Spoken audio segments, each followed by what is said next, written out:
Pemirsa, tahukah Anda kalau di wilayah Ciputat, Tangerang Selatan itu ada sebuah tempat untuk berkumpulnya banyak orang yang berpenampilan mencolok. Nah, mereka belajar agama bareng-bareng, mulai dari belajar sholat sampai belajar baca Al-Quran. Nah, nama lokasi ini adalah Pondok Tasawuf Underground.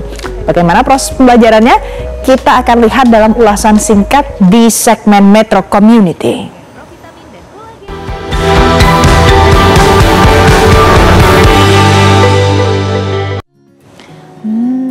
Terus ada ini Pak.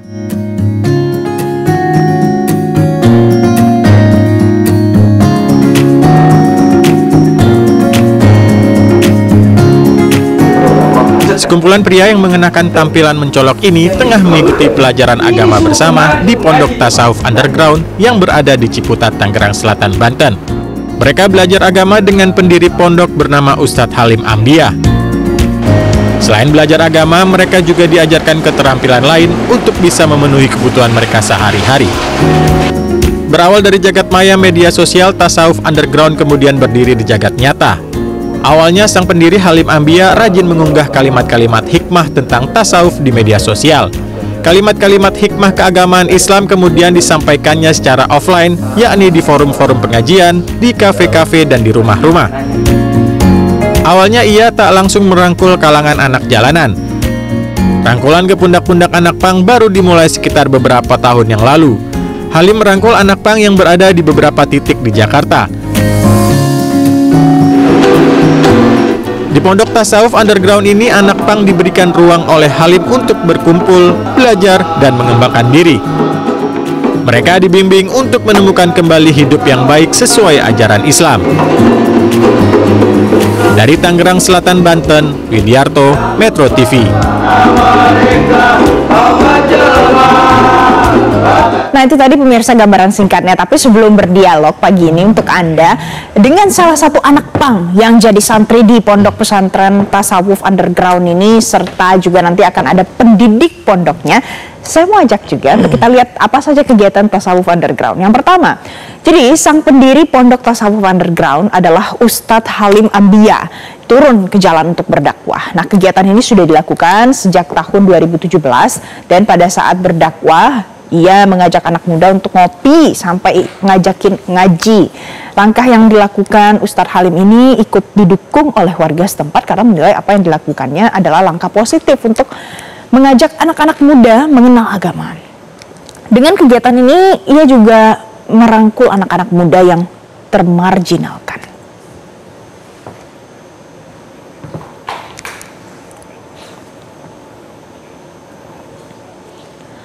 Yang kedua, pemirsa, ini adalah yang mengajarkan para santri di pondok untuk memiliki keterampilan. Jadi setelah diajarkan beribadah, kemudian mereka diajarkan juga untuk memiliki keterampilan khusus, misalnya menyablon, ada yang diajarin barista, bengkel motor, sampai bisnis online. Nah, sang pendiri mengaku tidak mengalami kesulitan untuk mengajarkan mereka. Dari pelatihan ini, para santri bisa membuka usaha cucian mobil, kedai kopi, laundry, sampai penjualan motor modifikasi. Itu adalah beberapa kegiatannya.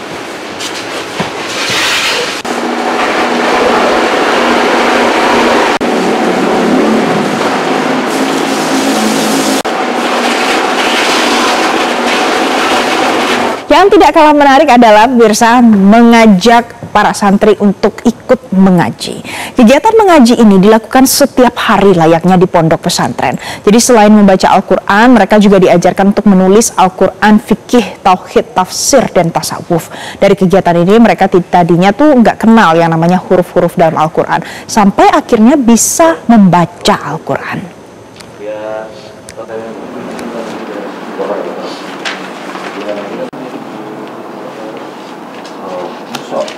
Kelihatan banget masih ikronya. Anda penasaran pemirsa dalam komunitas yang satu ini? Jadi Sabtu pagi ini, Selamat Pagi Indonesia, akan kami hadirkan untuk Anda kupas tuntas cerita inspiratif tentang merangkul kelompok anak-anak pang di dalam rumah Pondok Tasawuf Underground. Sudah ada di sini. Halo, selamat pagi. Mas Oji, Ustadz selamat pagi. Jason selamat pagi. Selamat pagi Valen. Lu sudah lebih baik ya hatinya? Sudah. Setelah kejadian kemacetan beruntun kemarin ya. Enggak, karena ini bagian yang inspiratif. Betul. Jadi kalau kenapa saya tanya Valen lebih baik, karena apa yang dilakukan oleh Pondok Pesantren Tasawuf Underground itu membuat banyak orang-orang hidupnya jadi lebih baik dari sebelumnya. Nah, sekarang makanya saya mau tanya ke Ustadz Halim, ini boleh diceritain sebenarnya sudah berapa banyak mereka-mereka yang dalam tanda kutip dibina untuk kemudian hidupnya bisa lebih baik di sana? Kalau dari catatan saya lebih dari 300 anak ya, anak pang dan jalanan, street pang terutama. Dari 2017 saya masuk ke kolong-kolong jembatan di Tebet, misalnya di Gunung Dia, di Tanah Abang, terus beberapa titik skena di Cipinang, Bintaro. Saya awalnya masuk ngopi bareng sama mereka, lalu kemudian ketika ada minat mereka untuk belajar agama lebih, maka saya tarik ke kantor saya. Jadi mereka itu kan sebetulnya gara-gara tidak ada yang merangkul saja. Nah, begitu mereka saya dekati dengan konsep persahabatan, jadi sahabat bagi mereka, lalu datang, mereka merasa mendapat sesuatu. Misalnya anak pang, anak jalanan pasti terkena narkotika atau psikotropika. Dengan sholat dan zikir yang kita ajarkan, mampu menghilangkan secara pelan-pelan bagaimana ketergantungan obat itu. Karena bagaimanapun di usia mereka misalnya lebih dari 20, itu sudah mulai dia berpikir ke dalam. Dia pengen punya pekerjaan, dia pengen berubah. Nah, tapi selama ini kan tidak ada yang merangkul. Orang ada stigma negatif pada mereka gara-gara casingnya. Misalnya diemnya saja, mereka dianggap salah kan. Diemnya saja, karena dia bertato, kemudian di jalanan, dianggap melanggar perda misalnya. Jadi rasa termarginalkan itu dia mendapatkan oase sekarang. Lambat laun karena kantor saya tidak cukup untuk menampung 15-an anak, akhirnya saya sewa ruko yang dijadikan sebagai pesantren.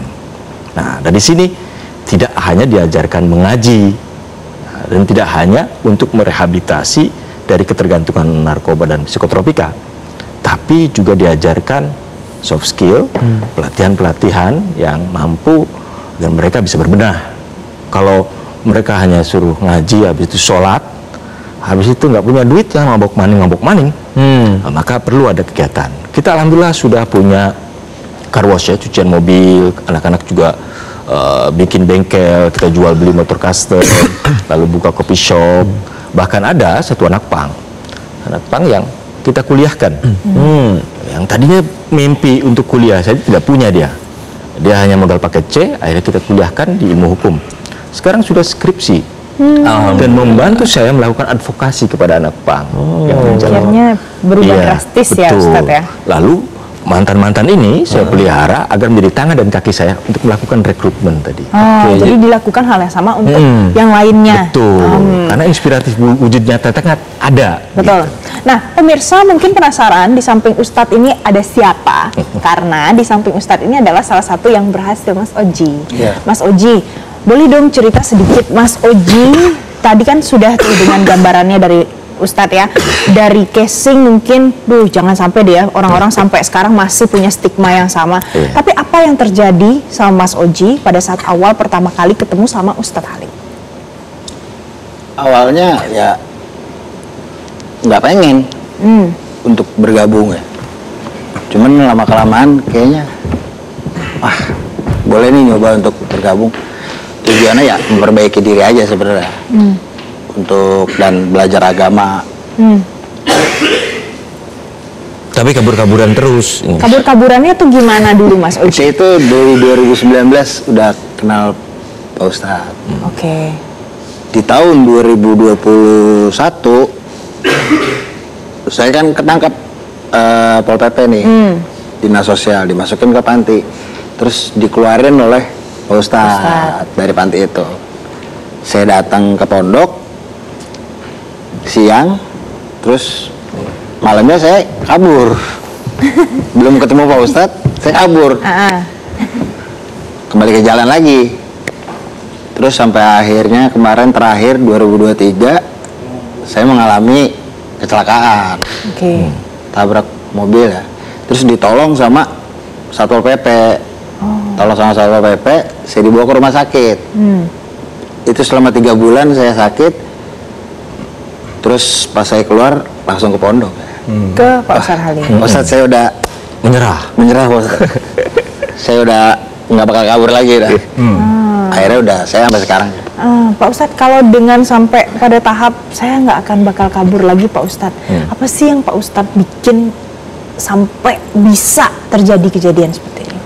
Jadi dia harus merasakan bahwa Tasawuf Underground adalah oase, rumah bagi mereka, jalan pulang bagi mereka. Jadi saya punya program namanya program pengenalan jalan pulang.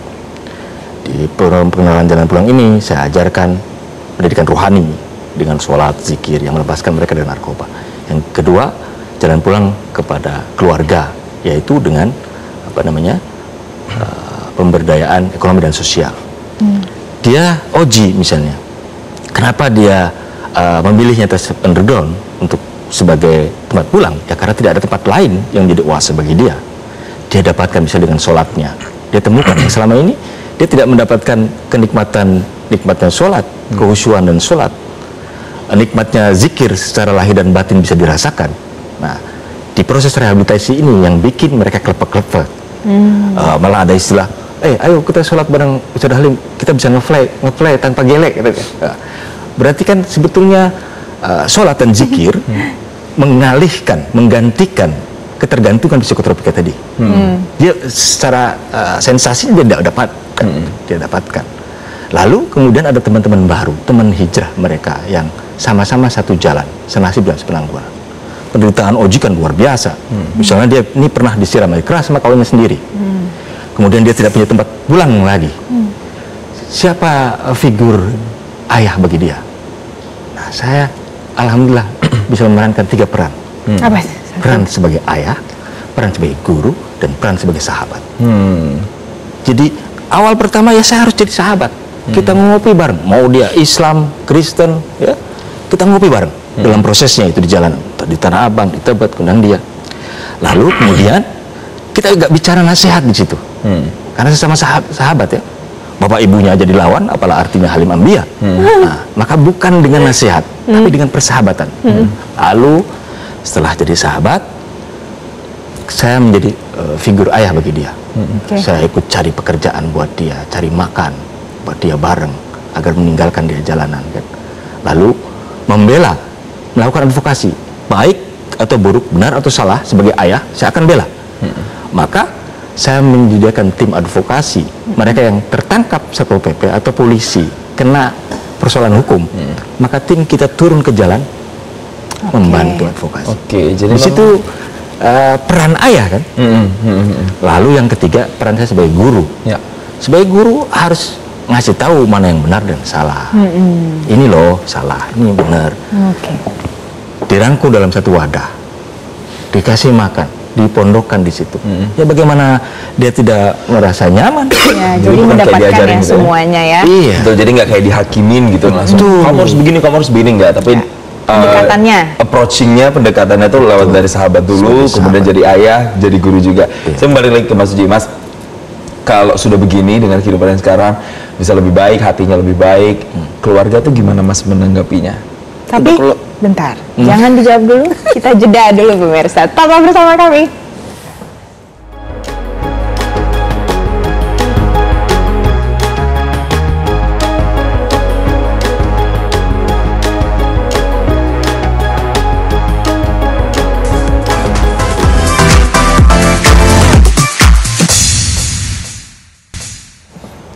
Anda kembali bersama kami di Selamat Pagi Indonesia. Masih inspirasinya akan kami lanjutkan, tapi sembari ngobrol kayaknya ada inspirasinya teman-teman yang ada di pesantren tasawuf ini. Mereka itu juga terkoneksi dengan salah satu band yang waktu itu namanya juga sempat rame di Indonesia. Ada band Sukatani. Coba mungkin kita boleh tampilkan dulu teman-teman klipnya band Sukatani seperti apa, coba kita lihat.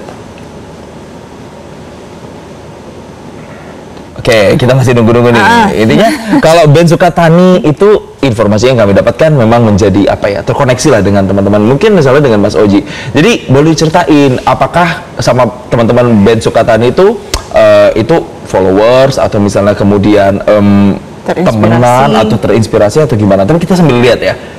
Coba mana-mana videonya. Yuk, boleh tampilin 1, 2, 3. Ini dia.